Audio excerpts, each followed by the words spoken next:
Hello and welcome back to Alice Talks Football and welcome back to another live Manchester United news, transfer news and takeover news update show. We're live with lots to talk about on today's show. We'll be talking about the Lens game. We'll be talking about that report that came out on the takeover. We'll just go into that in a bit more depth. Again, it came out from the Sun, but essentially they're confidently saying that Qatar is ahead of Sir Jim Ratcliffe.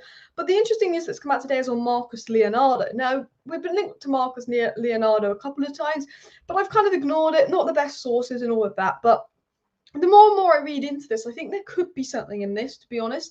And the reason I think there could be something in this is because I did some research and I've realised we've been linked to him from August of last year. Multiple reports linking us to this player. So there's obviously some kind of interest because it's quite an obscure player to link Manchester United to.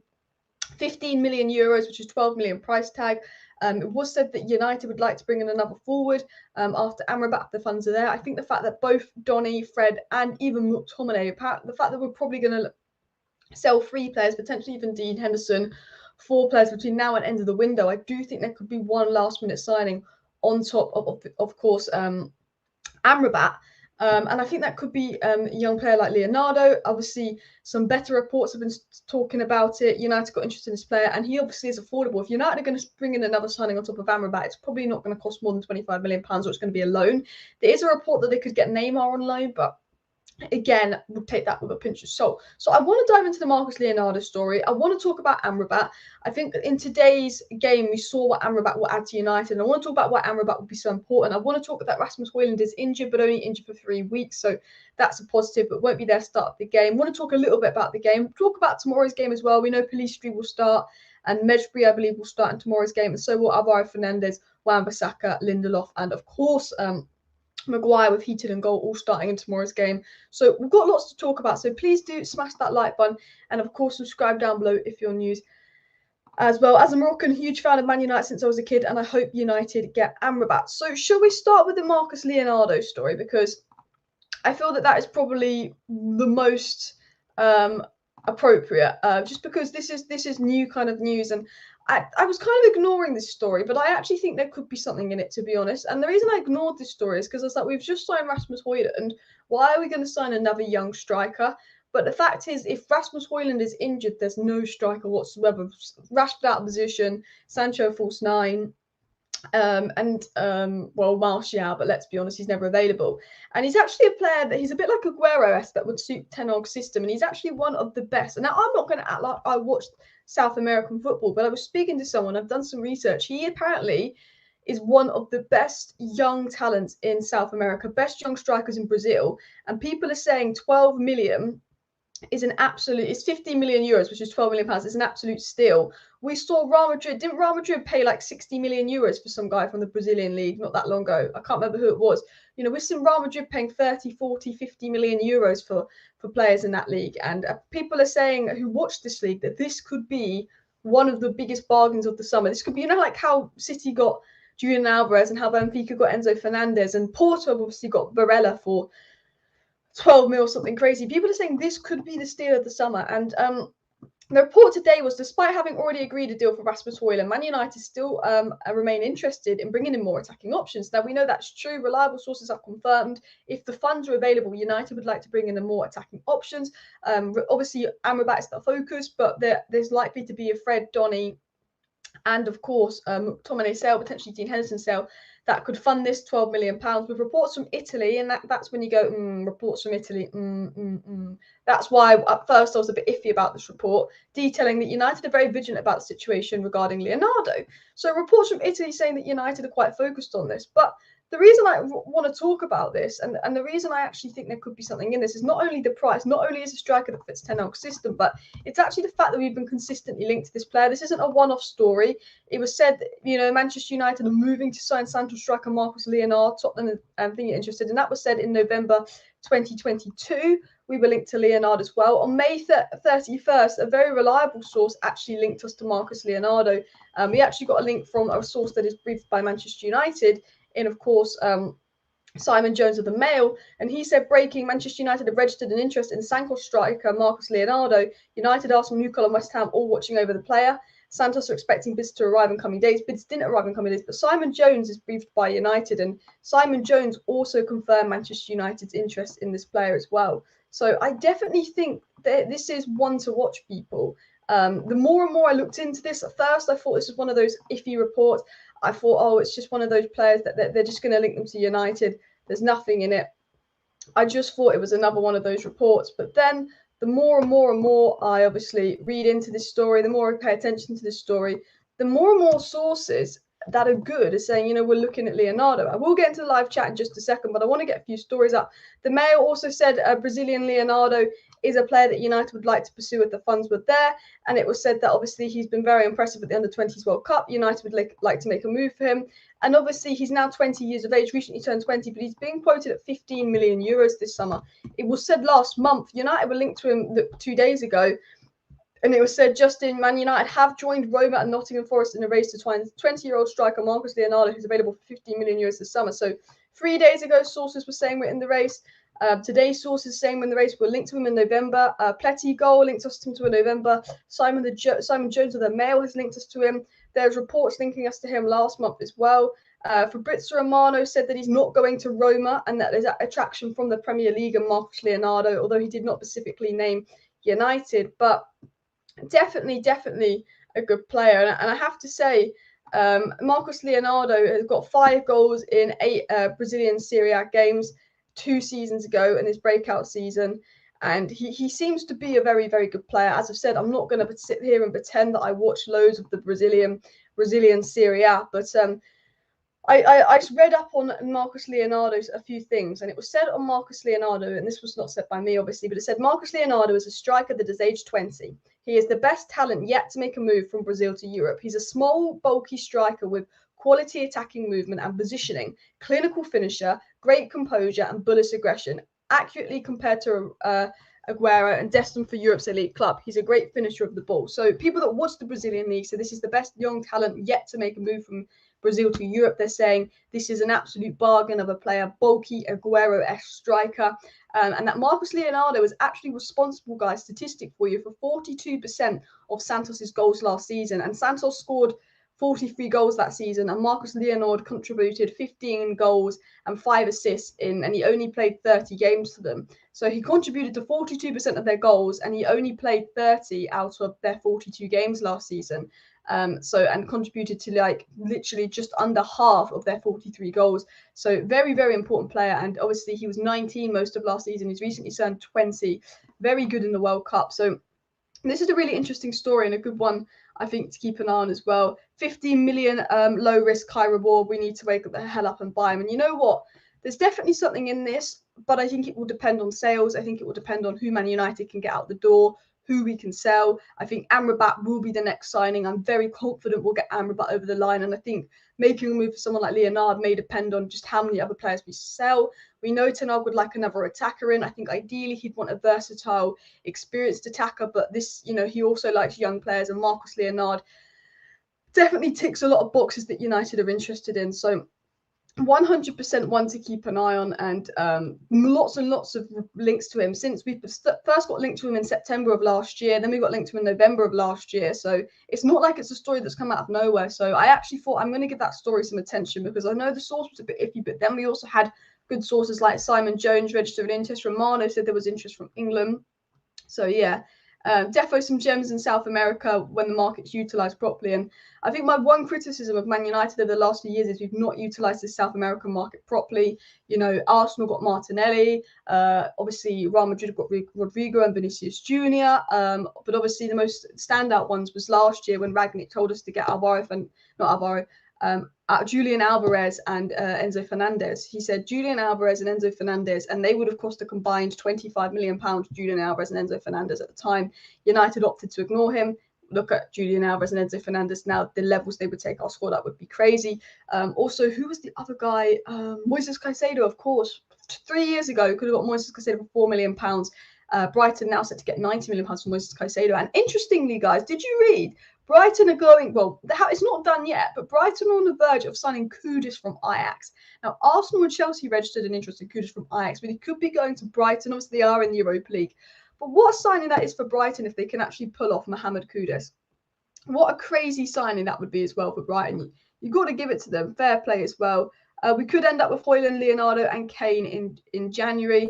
Look, I think Kane is going to go to Bayern Munich, and Endrick was the one that Endrick's the Brazilian one that Real Madrid signed, but wasn't he like 60 million euros or something crazy? But United could end up with some big players in January as well. And you are right, it's always good to get young, talented players, 100%. And I think this is an approach United should be going for, those young, kind of talented players. I do think we need a striker that is ready to come in now, and that's why I think Taremi is a bit more appealing. I do think we would need someone a bit more experienced to take the pressure off Hojlund.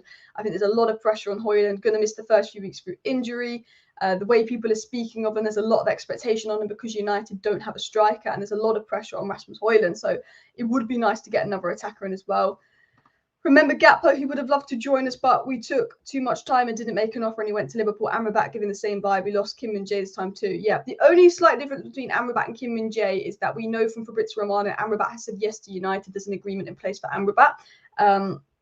But that, there wasn't. Romano said that Man United are interested in Kim Min-jae, but there was no agreement. Romano has confirmed there is agreement in Amrabat. However, there was an agreement with Cody Gakpo as well. So Amrabat's more Cody Gakpo, but Amrabat is a lot more reliable than Kim Min-jae. Amrabat is in the same situation Rasmus Hojlund was in 2 weeks ago. When we were signing Onana, but we also knew we were going to get Rasmus Hojlund, but PSG were linked to Rasmus Hojlund, but we kind of knew we were going to get Rasmus Hojlund. That is essentially the situation going on with Amrabat right now. We've signed Hojlund. We're in talks with Amrabat. We kind of know we're going to get Amrabat, but we need to quickly sell a player to get Amrabat. We knew we were going to probably sign Onana, but he hadn't been signed for like 2 weeks. We were waiting for the Onana bid for 2 weeks, then we signed Onana. Amrabat's in that situation where we know we're going to sign him, but a few things need to happen.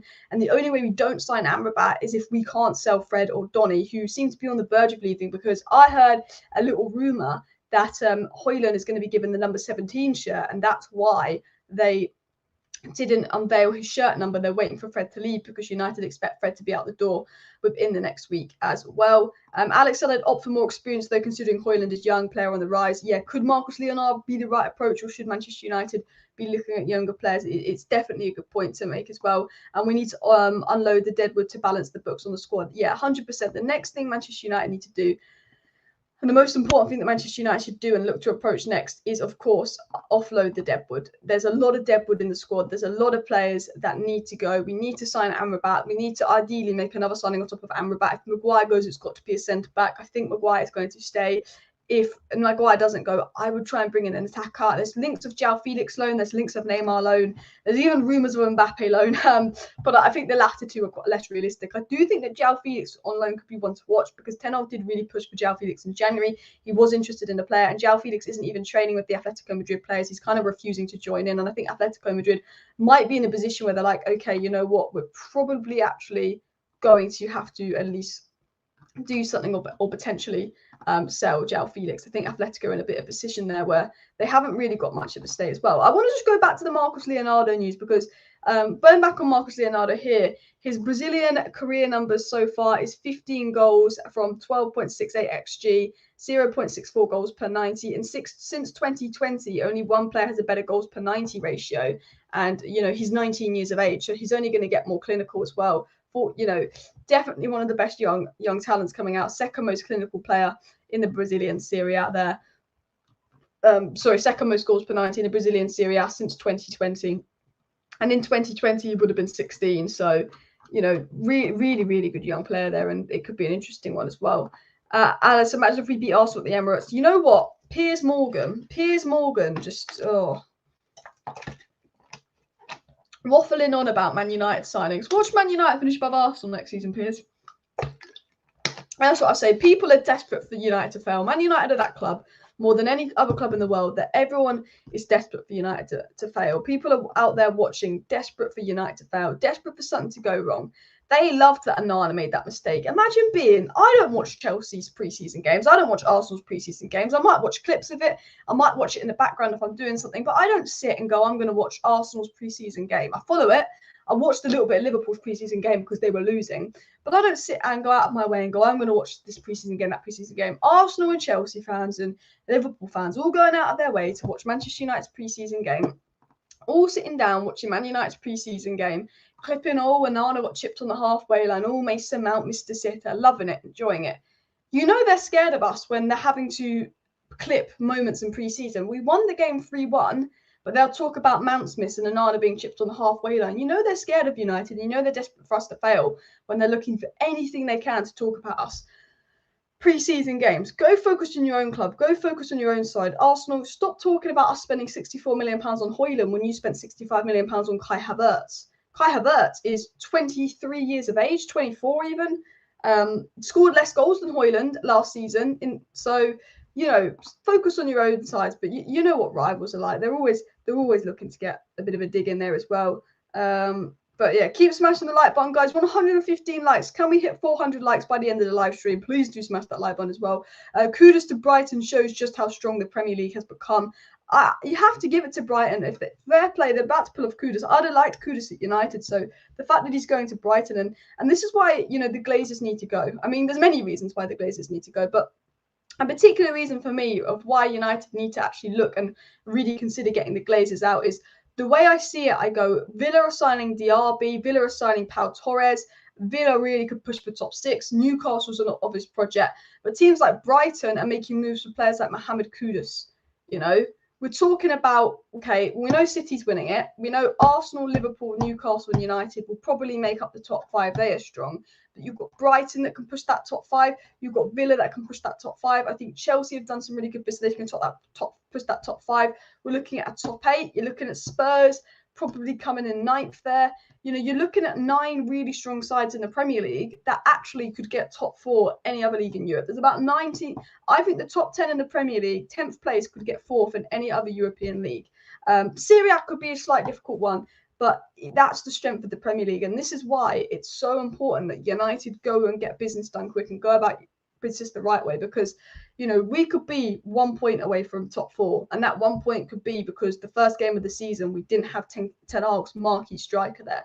The Premier League is so competitive, so tough that every single point matters. At the end of the season, you know, 1 point can mean so much. So it's, yeah, you know, the Glazers need to go, because at the end of the day, if the Glazers want to keep up, the Glazers have got to keep spending money. The Glazers have got to keep investing. And unfortunately, the Glazers aren't going to do that. And fortunately, they do lead, though. But, you know, the Premier League is too strong for the Glazers to keep up with and all of that as well. So big points there as well. The issue is that let's pray Hojlund is not Martial 2.0, a 20-year-old kid getting injured in pre-season. Just pray he's not injury prone. I don't think he is particularly injury prone. Atalanta actually signed him in the first place because their strikers got injured and he wasn't known for being injury prone as well. As Lee says, please do smash the like button for Alice and subscribe down below as well. Big up Alice, those 2 signings would be mint. Yeah, Amrabat and Leonardo would be 2 absolutely fantastic signings as well. We'll get Amrabat no doubt as well. Mount hasn't looked good, Mr. City, today.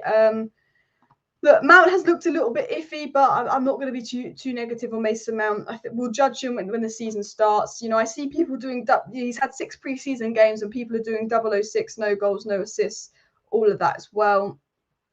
People are just trying to be negative on Mason Mount, and I'm going to wait till the season starts as well. And I don't know why Piers Morgan keeps tweeting about United as well. Alex B makes a really good point here. I do want to get into the Qatar news. I do want to get into the Amrabat news, but I want to quickly talk about the game today. And Alex B says Garnacho could be in for a monster season. Always looks such a danger and seems to be improving his pressing and link-up creativity. I think Garnacho is going to be the star of the season. I really feel it. I think because Rashford's going to have to come central a bit more because of Hojlund's inexperience. I think, you know, Garnacho already looks a lot more mature. The one thing I noticed about Garnacho today that I thought was really impressive was his decision-making. He got an assist. He could have got a second assist because Mount missed an absolute sitter. You know, sometimes with Garnacho, when you're young, you can be a little bit selfish. Your decision-making can lack that intelligence. But I saw today, you know, last season I saw this really exciting young prospect in Garnacho running direct at players, shooting, scoring, looking great. Today I saw that Garnacho making an impact in the first half, but only Bruno and Garnacho were the bright spot. The second half was brilliant, but the first half was considerably poor, and only Bruno and Garnacho were the bright sparks. But there's Garnacho, and the decision making from him was really mature, really mature, fast, skillful, direct.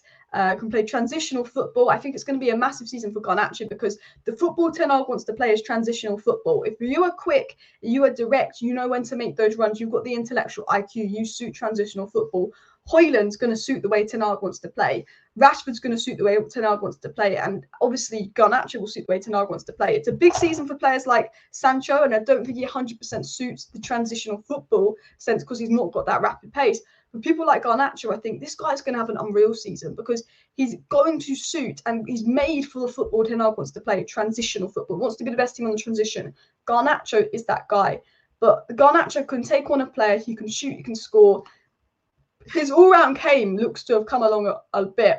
And, you know, it's the second season. The first season's warming up. The second season's going to get that experience, hopefully get pushed off the ball less and less by defenders. It's going to be a really big season for Alejandro Garnacho as well. I think he's going to be a fantastic player, and I'm really excited about what's going on with Garnacho. A lot of people not rating Mason Mount already. I'm going to wait. I'm not, you know, I obviously, you know, when we signed Mason Mount, I thought, look, he's an all right player, but I didn't think he's what we needed. I think we needed a midfielder to help with retention. I can say right now, Amrabat is what Manchester United need. I could say watching that game, Amrabat is what we need. Obviously, my dream was Moises Caicedo, but I am kind of glad we avoided that. I wasn't the biggest fan of United signing Mason Mount, and he's not blown me away in pre-season. I don't think he's been bad. I don't think he's been an area for concern, because would you look at other Man United players and say they've had a good pre-season? Other than today, Antony had a particularly poor pre-season. Rashford, other than today, has had a particularly poor pre-season. Casemiro, other than today, hadn't had the best pre-season. So I'm not going to go and judge Mason Mount just yet. I'm going to judge him 5, 6, 7 games into the season. Well, that's when I'd start to make an opinion on him, but I'm actually going to give him a year to settle in, get used to Ten Hag's way.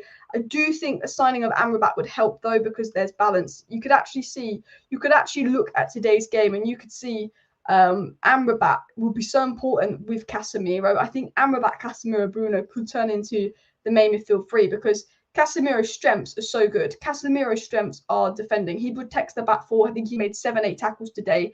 But Casemiro's weakness is sometimes on the ball, his passing. He gives it away a lot. If you sign someone like Amrabat, he can take the possession responsibilities away from Casemiro. Amrabat is very press resistant, which is such a good trait to have in the modern game of football. But Amrabat is also, you know, pretty good in possession. He's actually quite a good deep line passer. Amrabat's got good possession-based stats, good ball carrying, good dribbles, good progressive passes, statistics. So if you pair someone like Amrabat next to Casemiro, that is a good defensively solid like Casemiro, is going to help with retention and control, but is a much better passer with the ball. You take that responsibility away from Casemiro. Where Casemiro struggled today, and I thought Casemiro was a 7 out of 10. I thought he was really good. But what Casemiro sometimes didn't, particularly in the first half, was give the ball away. I think he had 71% pass accuracy.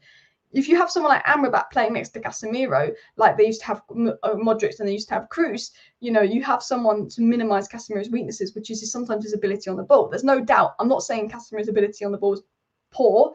Casemiro is arguably the best or second best DM in the world.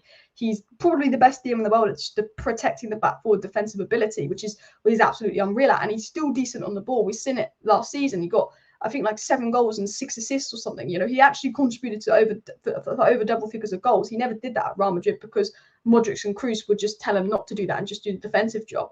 And I think, you know, Amrabat could say to Casemiro, you don't need to worry about doing this. I'll do this. You just do the defensive job. You just focus on your job. And that's not a bad thing. That's a good thing. That's how Real Madrid won 5 Champions Leagues in a row. Casemiro is great.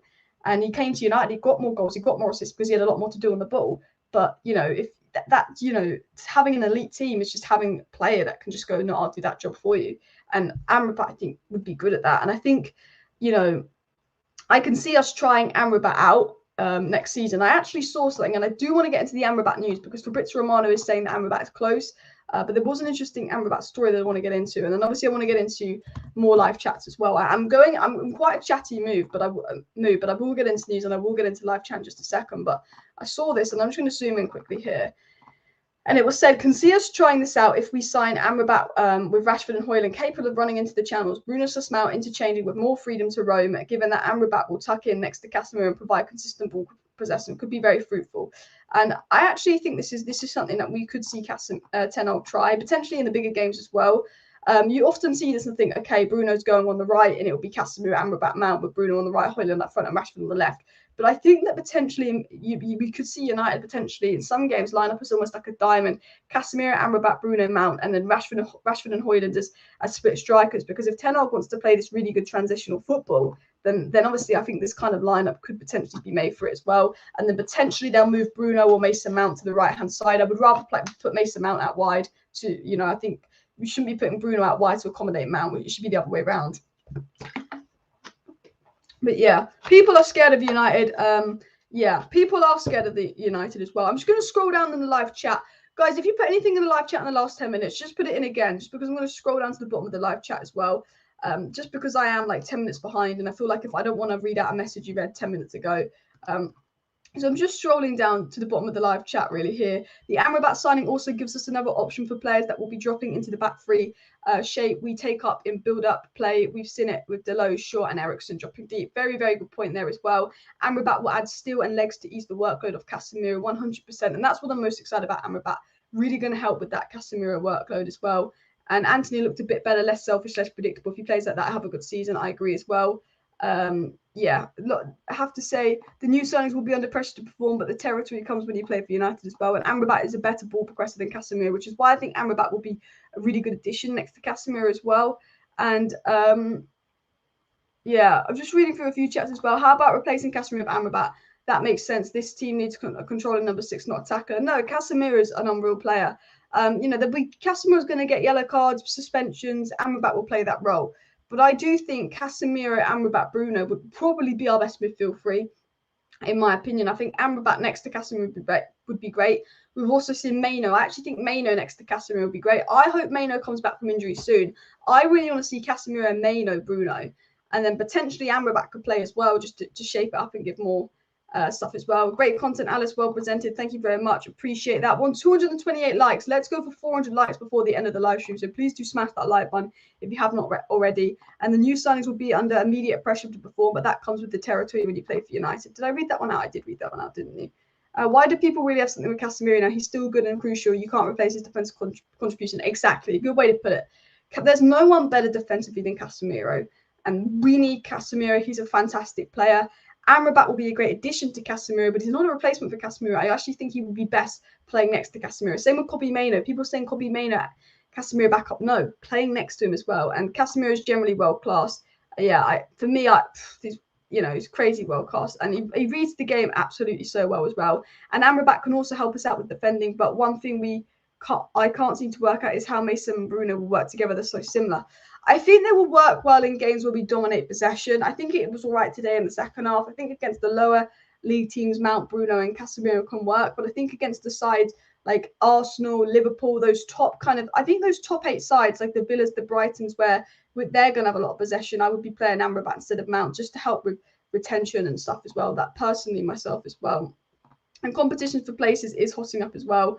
I love how Erik Ten Hag has changed the team, almost unrecognisable from the Maguire, Lindelof, McFred stage from Ollie Ball. Yeah, I mean, I have to say, you look at us a year and a half ago under Ragnick, under Ollie, just getting battered, losing. And you look at the team now and the way they play and the intelligence. And I have to say, the IQ of the team's really come on. Rashford's positional sense has come on. He's scoring headers. I mean, technically it was Casemiro's goal, but it was Rashford's header. Rashford's really starting to develop. You can see Benny McCarthy really having a positive impact on Marcus Rashford there. You can see Garnacho developing. You could see improvement in Wan-Bissaka. You could see improvement in Lindelof. You could just see like general improvement in the United side. Obviously, Rashford was one of the most improved players last season. You can see Luke Shaw had a good season again. So there's lots of positives. I think Onana is going to have a bigger impact than people think. I think people aren't going to realize how much Onana is going to help us in possession next season as well. And Hojlund has to perform, or fans might be disappointed. My biggest fear with Hojlund is that fans are going to put too much pressure on Hojlund or have too high expectations for Hojlund. I think people need to remember that Hojlund is not coming in to score 20 goals right away. Hojlund's like when we signed Rooney and Ronaldo in 2003, 2004. We've got to be patient with them. West Ham apparently still keen to sign McTominay despite making a bid for Edson Alvarez as well. I'm not sure what's going on with McTominay. I feel like McTominay will be sold, but I don't think Maguire will be sold. But going back to Amrabat, I read something earlier by Toby United, and I think he made a really good point on Maino and Amrabat. So I'm going to quickly read this out, and this was said by Toby. He said, in the presence of players like Maino or Amrabat, Casemiro would undoubtedly find himself in a more favourable position. So it's talking about how players like Amrabat and Maino will benefit Casemiro more than someone like Mount playing next to him. He said, both Maino and Amrabat possess exceptional progressive ball-playing abilities and are adept to creating space and opportunities for their teammate. Playing alongside either of them would alleviate Casemiro's burden in receiving the ball from the defence and progressing through the initial phase. Their fluid playing style would not only ease the pressure on Casemiro, but also allow him to focus on his strengths as the DM. While playing alongside Bruno and Mount, he can offer attacking prowess. It might leave Casemiro exposed in terms of handling defensive responsibilities single-handedly. However, with Maino or Amrabat by his side, Casemiro can flourish his role in the pivot, strengthening the team's overall balance and defensive stability while still contributing to the offensive endeavours we need. Ultimately, the pairing Casemiro with players who complement his skill set and fill the gaps in midfield would undoubtedly lead to a more cohesive and successful team dynamic, a well-rounded midfield combination, and can be key to unlocking the full potential of both Casemiro and the whole team. And I think he's right. I think players like Maino and Amrabat to come and play next to Casemiro, actually, because they have great ball progressing abilities, and that is what I think we might be missing in terms of a midfielder. It really does help the team, and they do suit Casemiro. And this is why I'm so excited about the signing of Amrabat. And this is why I'm so big on, of course, Kobbie Mainoo as well. Let's talk about the sale. We will get into the sale news as well. Hojlund needs time. Let's not be daft. Give him a couple of seasons to adapt and develop exactly as well. I think Hojlund could flourish under pressure. I think Hojlund's got the personality to flourish under pressure, and I do think Hojlund will flourish in Ten Hag's system as well. But let's talk about the takeover quickly. We spoke about it in this morning, or was it late? It was kind of like a midnight upload, wasn't it? We spoke about it last night, but we will get into obviously a little bit of the takeover news. Just because there's been a few stories coming out, and the reason I haven't spoke about it loads, I've made a video on it, is just because the amount of times we get takeover news and then it just doesn't seem to be like true, or like nothing seems to happen. It's so hard to know what to believe. But essentially, it kind of came out by Neil Curtis of The Sun. Now, Neil Curtis has actually sources linked to United, and he's one of the few good journalists from The Sun. But I also feel like, were United putting this news out because they were scared of a protest? Was it briefed? Potentially. But it was said that Qatar are ahead of Sir Jim Ratcliffe in the race to buy United. So Neil Curtis started off by saying, Qatar are reportedly ahead of Sir Jim Ratcliffe in the race to buy United. But it wasn't only said that about the Qatar takeover. A lot more was said. There was a lot more about Qatar potentially putting in a $6 billion bid. Lots of interesting stories coming out on the takeover, on Sheikh Yassim reportedly tabling and potentially a new bid, making a new offer. Obviously, we know that Qatar have all been like, that people close to Sheikh Yassim have actually been like liking and putting on their Instagram stories pictures of Hojlund, kind of teasing it as well. But Neil Curtis kind of suggested there was a big leap forward in regards to the takeover. It said that Qatar are ahead of Sir Jim Ratcliffe. There are reports that Sir Jim Ratcliffe is fading out of the takeover race, and that was kind of the reports coming out, is Sir Jim Ratcliffe fading out of the takeover race. And it was also said, if I just get into this, discussions. It was also said here, Manchester United are convinced they will get a deal done by November to sell the club to the Qataris. Discussions are understood to have now taken a big leap forward in recent weeks with a $6 billion sale close. So again, I spoke about this in yesterday's video, and I only spoke about it for about 3 minutes because I said, look, this is great. Deal could be done by November. Qataris seem to be in the lead. Sir Jim Ratcliffe seems to be out of the race. It's not an awful source. Brilliant. But I said I couldn't get excited reading this because we've had this story come in 4, 5, 6 times. All United doing this, all United doing that. By the way, United about to sign this player or sign that player, or particularly with the takeover, it's going to be done by this date. It's going to be done by this date. It's going to be done by this date. It's this close. Qatar's close. This is close. That is close. There's been so many times where we've had stories on the Man United takeover about this being close, that being close. This is going to happen, and then nothing happens. So I couldn't really get giddy or excited potentially reading this as well, but. We thought we'll cover the takeover there as well. But that is really what's been said on the takeover as well. Going back to today's game, this is a very good point here. Ten Hag wants Mount for a reason. That's a different direction. He wants more person in front of midfield to help us score more and press more instead of a midfielder sucking the ball in build-up phase. And you're absolutely right with that comment. Ten Hag wanted Mason Mount for a reason. He wanted to play attacking football. He wanted to play with 2-8s ahead of the DM, really pressing to take the burdens off Bruno being the only creator. It's a good point. We're on 277 likes, guys. Let's push for 300 likes. Today, I feel Qatari as well. Anthony says, Delo hasn't impressed me one bit since Aaron Wan-Bissaka started on the ascendancy. Delo has been, ascendancy. Yeah, I have to say, Delo started the season well, but he's definitely dropped off a bit. But we'll judge him when the season starts. I do think Delo has a higher ceiling than Wan-Bissaka. I do think that Delo could benefit. It could suit Ten Hag's system more than Wan-Bissaka. But I think right now, Wan-Bissaka is probably the first choice starting right back in terms of current form as well. And Alice, the Glazers are scared of the protests, and I'm worried that those stories were coming out, particularly at that timing, by the Glazers because they are scared of a protest and stuff as well. Amrabat, Casemiro, Bruno, bench, Mount. I do think that would be our best midfield three, but that's just my opinion. I think Ten Hag sees it differently as well. And Ten Hag's plan is not starting Amrabat beside Casemiro. No, I think Ten Hag would like to see Maino play next to Casemiro because that's what we saw versus Real Madrid for 1 minute. Then Maino got injured as well. And as Alex B says, the takeover just doesn't seem imminent. And given it's not been done by certain deadlines, wouldn't be surprised if it continued long on. Yeah, I actually see the takeover going in until like Christmas time. I have a feeling by January window, we'll kind of know the new ownership thing. I think the takeover is going to be done at the end of 2023. I think there's a chance we have Qatari for January. I know it's been said that we're going to get some news on the takeover in August, September. Maybe we'll get indications in September for it to, which would mean it would probably be completed in November, and maybe we'll know by sort of mid-end of September who it's going to be, and it might not be completed to November. But I do really see the takeover kind of finally being finalised at the end of the year. I don't see anything happening in the next 2 months, in all honesty. I think it's something that you got to think Newcastle's takeover took a year and a month. We went up for sale in November. I think it's something I could see happening in November, December.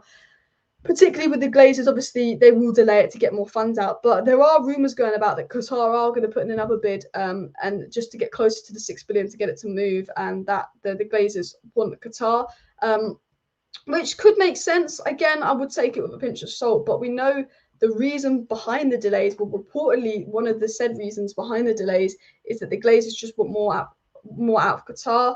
So Jim Ratcliffe will be a very difficult deal to do. So I think there's really is a potential for something positive in regards to the Qatar takeover to come out soon. But we'll have to see. I can't really sit and get too hyped or giddy about the news as well. So guys, 15 likes away from 300 likes. If you've not hit that like button, what are you doing? Please do hit the like button as well.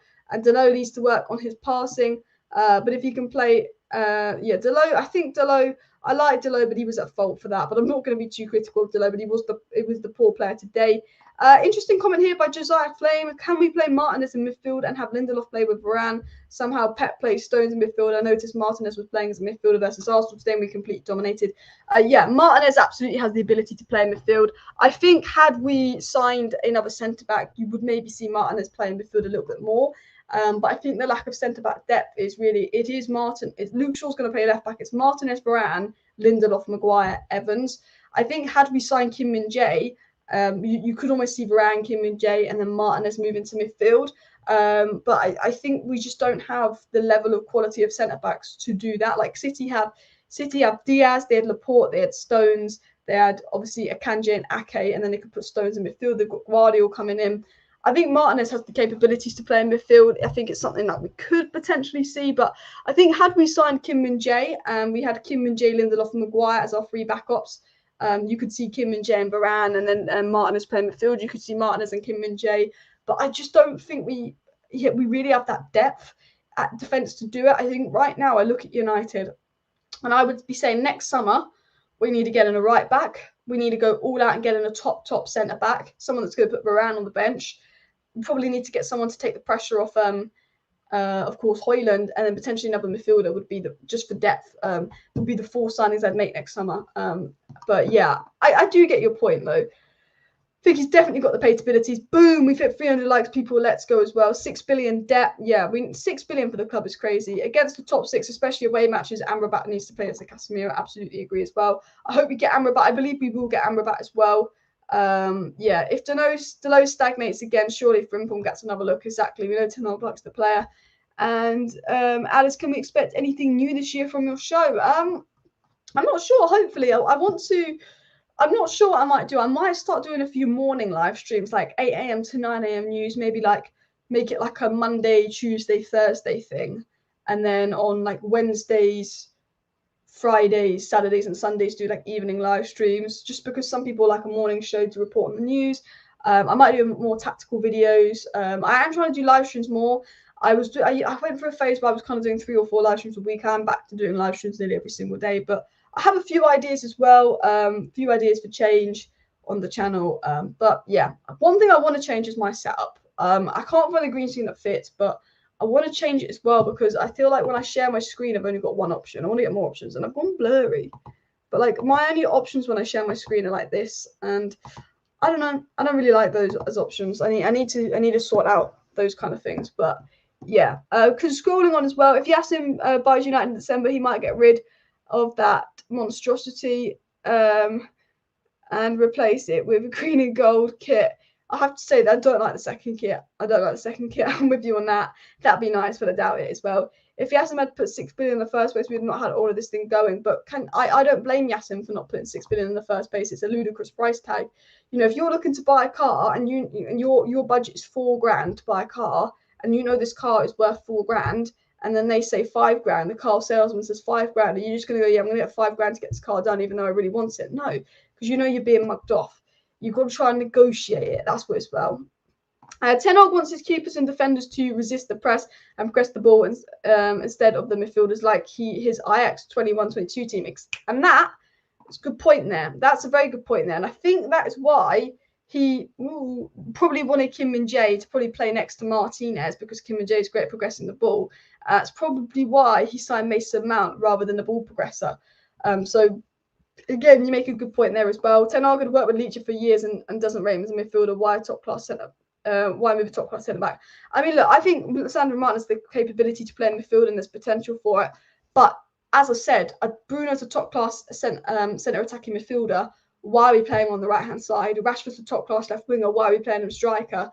If Leach is a top class centre back, should we be playing him in midfield? That is the way I see things. I don't know why the focus has gone so bad, but if a player is top class in their position, let's not play them out of position. My camera's lost focus, so it's got a bit blurry, so I'm just very close, but I do apologise for that. 330 likes, guys, so do smash the like button as well.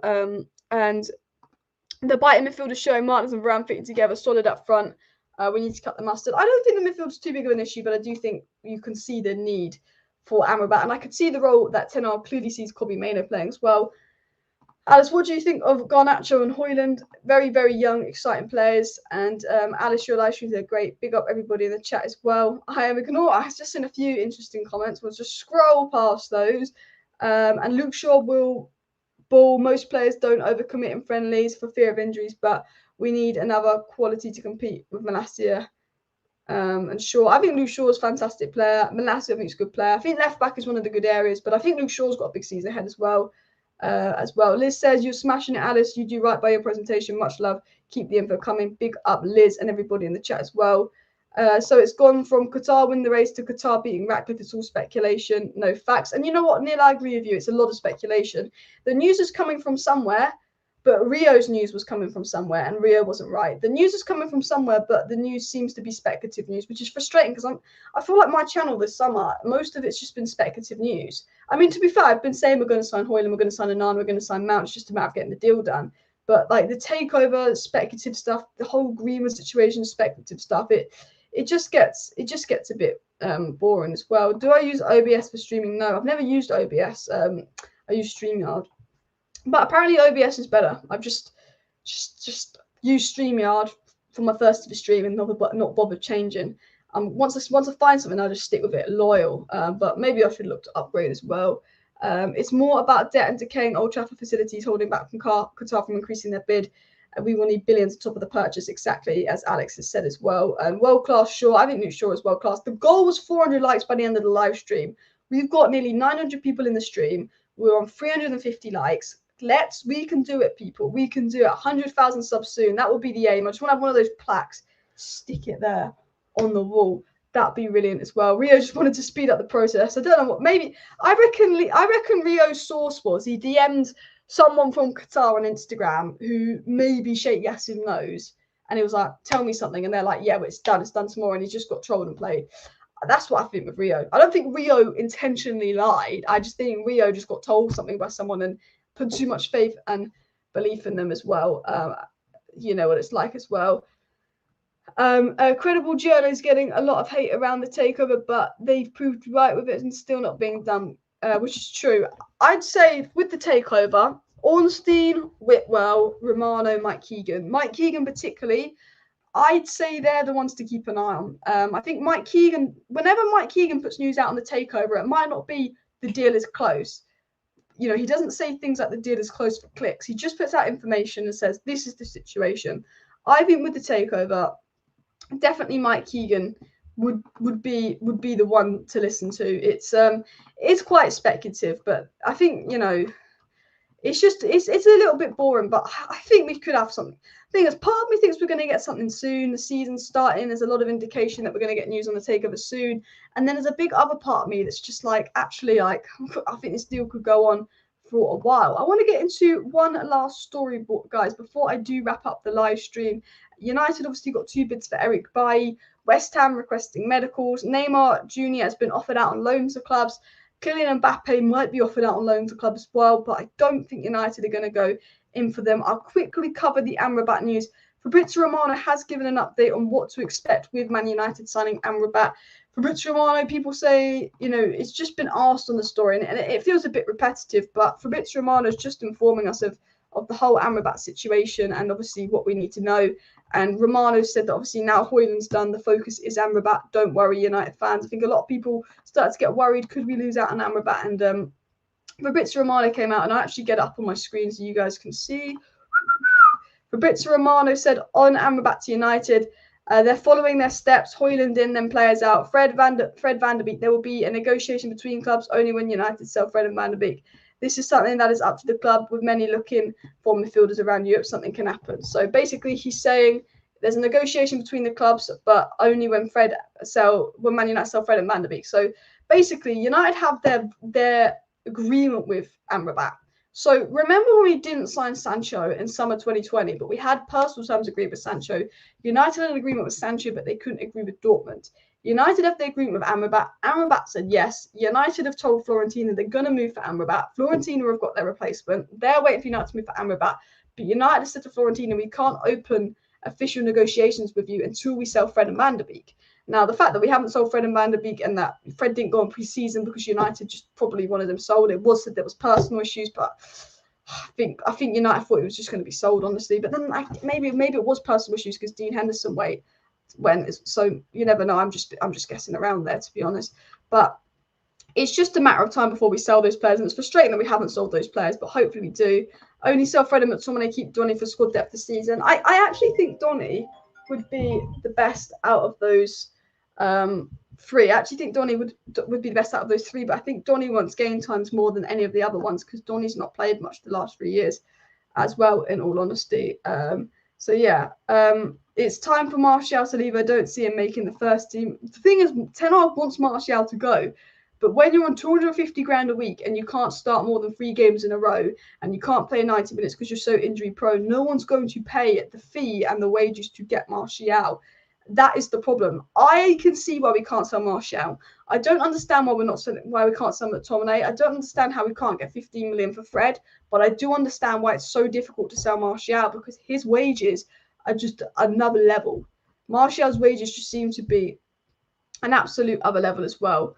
Why can't we sign Amrabat? The sales are going to happen. It's not like United will be running at a deficit if we did sign Amrabat soon before outgoings. I mean, I'm with you. I think he's 25 million. Can we just get him done? Can we just get him signed? Because if we get to the end of August, he might just go, you know what, I want to leave Fiorentina. If United are faffing about and someone like PSG put an offer, he might just go, well, I want to make sure I get my move and go to PSG. But, I mean, he does obviously want United, but so did Gakpo. Amrabat is either going to be done in the next week. I think if we get a news in the next few days that Donny and Fred is on the verge of being sold, I think Amrabat could be done in the next week. Or it has potential to turn into a Gakpo situation, but I really hope it doesn't turn into a Gakpo situation.